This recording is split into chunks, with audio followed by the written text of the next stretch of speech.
जय श्री राम दोस्तों। आप सबका उन्नति एस्ट्रो वाला के यूट्यूब चैनल पर हार्दिक स्वागत है। आप सबको दीपावली के शुभ अवसर पर ये बधाई देने के लिए वीडियो या आपको ग्रीटिंग करने के लिए ये वीडियो मैं बना रहा हूँ। ये 5 दिन चलने वाले त्योहार में अलग अलग प्रकार से, जैसे आप सेहत से स्टार्ट होता है, धन्वंतरी जी या धनतेरस से स्टार्ट हुआ, और आज सेकंड डे रूप चौदस या जिसको नरक चतुर्दशी भी बोलते हैं। बेसिकली ये साधना करने के लिए दिन बहुत अच्छा है, जिससे आप कोई पूजा या साधना करके अपने अंदर जो मैग्नेटिज्म है या जो अपना ब्यूटी है, अंदरूनी जो ब्यूटी है, उसको आप प्योर कर सकते हैं। और इसको कुछ लोग छोटी दिवाली भी बोलते हैं। इसी प्रकार से कल दिवाली रहेगी, फिर गोवर्धन पूजा रहेगी, और उसके बाद 5वें दिन भाई दूज रहेगी।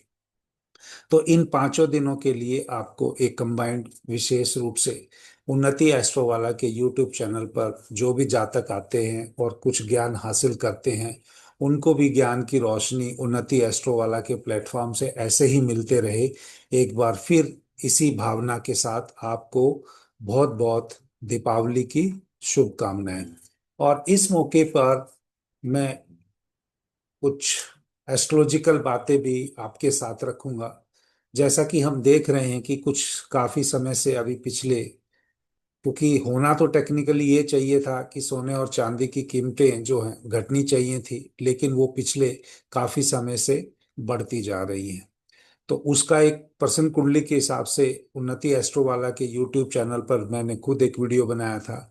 और मेरी उम्मीद थी कि भी जो सोना है वो किसी भी कीमत पे 80-85 हजार से ऊपर नहीं, मतलब तोला उससे ऊपर नहीं जाना चाहिए, लेकिन अभी ये बहुत ऊपर क्रॉस कर गया है।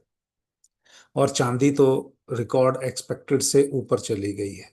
आप पुराना इतिहास देखोगे, कब वो स्टैचू हुआ था, या जिस तरह से जो आजकल जो फाइनेंशियल एडवाइजर हैं वो कप स्टाइल की वो थ्योरी दे रहे हैं, और उससे उनको वो चीजें जस्टिफाई भी होती हुई दिख रही होंगी। लेकिन एस्ट्रोलॉजिकली जो अभी भी मुझे लगता है कि ये जो सोना और चांदी का जो रेट गया है, ये एक विशेष लॉबी सिस्टम का, ड्यूलिटी का, या एक व्यापार ट्रेड और जो आप कह सकते हैं एक बढ़ावा देने के लिए जो कॉमर्स मार्केट में बैठे हुए हैं, उनका खेल है। और जब से ये गुरु, विशेष रूप से जब से गुरु ग्रह 3 नंबर राशि में आए हैं, ये खेल चला है।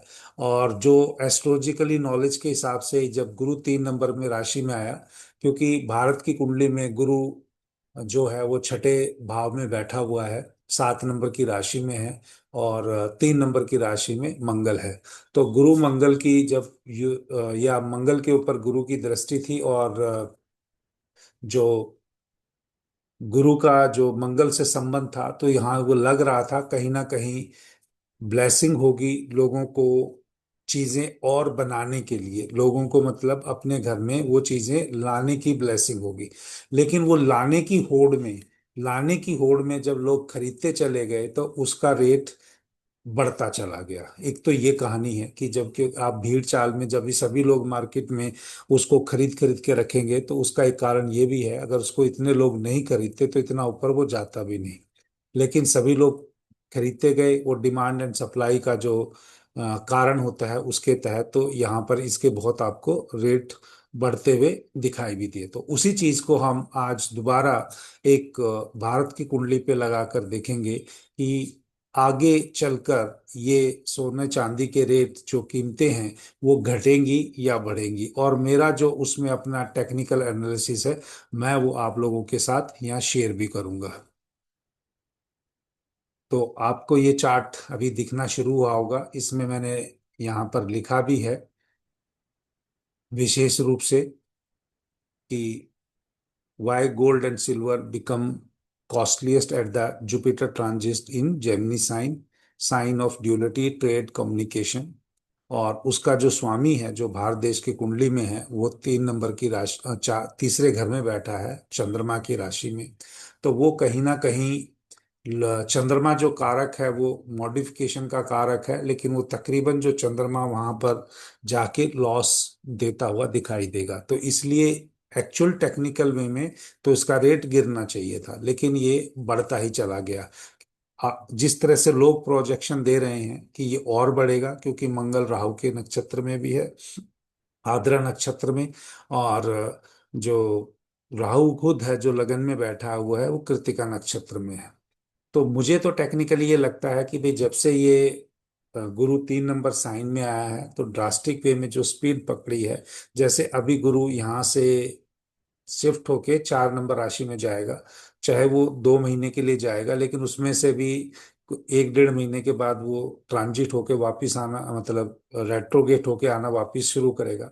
लेकिन अगर देखा जाए तो जुलाई 2026 से मतलब जुलाई 2026 से लेके दिसंबर 2026 के बीच में गुरु वापिस 4 नंबर राशि में रहेगा। तो वो एक ऐसा टाइम पीरियड होगा जब ये जो रेट इतने ज्यादा बढ़ गए हैं, तो वो ड्रास्टिकल वे में आपको डिक्रीज होते हुए दिखाई देंगे। ये जो मेरा एनालिसिस करने का है, मैं तो पहले ही बोला कि एक पर्सन कुंडली के अनुसार मुझे दिखता था कि रेट घटना चाहिए, लेकिन घटने की जगह वो बढ़ा है। तो उसको आप ये भी कह सकते हैं कि प्रिडिक्शन वो खराब गई। लेकिन वो जब एक चीज है, भीड़ चाल में जब लोग चले जाएंगे, उसका कोई एक्सप्लेनेशन नहीं है, या गवर्नमेंट की पॉलिसी बदल जाए, तो वो देखना आना चाहिए था, या वो साइन की ड्यूलिटी में तभी वो इंक्लूड करना चाहिए था। मेरा उसकी तरफ से यहाँ पर कोई एक्सक्यूज नहीं है। लेकिन स्टिल मेरा ऐसा मानना है, मेरी एस्ट्रोलॉजी की जो नॉलेज है या जो मैं पढ़ाई करता हूँ उसके हिसाब से दोबारा ये इस जिस रेट में गया है, जो मैंने आपको बोला है, उसी रेट में आके स्टेबलाइज होना शुरू हो जाएगा। और ये जो आपको होता हुआ दिखाई देगा बेसिकली, जो फाइनली होगा अब, क्योंकि ये इतना ऊपर बढ़ गया है, तो दिसंबर 2026 के बाद होगा। लेकिन जुलाई 2026 से ये वापस एक नीचे की तरफ का रास्ता अपनाते हुए मुझे दिख रहा है। लेकिन जब फाइनली जब गुरु 5 नंबर की राशि में आ जाएगा, तो वो वहां आकर स्टेबल होता हुआ आपको दिखाई देगा। तो जय श्री राम दोस्तों। एक बार फिर 5 दिनों की एडवांस में, क्योंकि आज तो सेकंड डे है, तो 3 दिन बचे हैं दिवाली की, गोवर्धन पूजा की, भाई दूज की, और आज जो खुद रूप चौदस है, या आप इसको नरक चतुर्दशी भी कह सकते हैं। आज अपना साधना करने में या पाठ पूजा करने में विशेष रूप से मन लगाएं, और कोई भी जो आप जिस प्रकार से पूजा करती हैं उससे करें, ताकि आपके मन और शारीरिक रूप से भी शुद्धिकरण होने में आपको मदद मिले। जय श्री राम।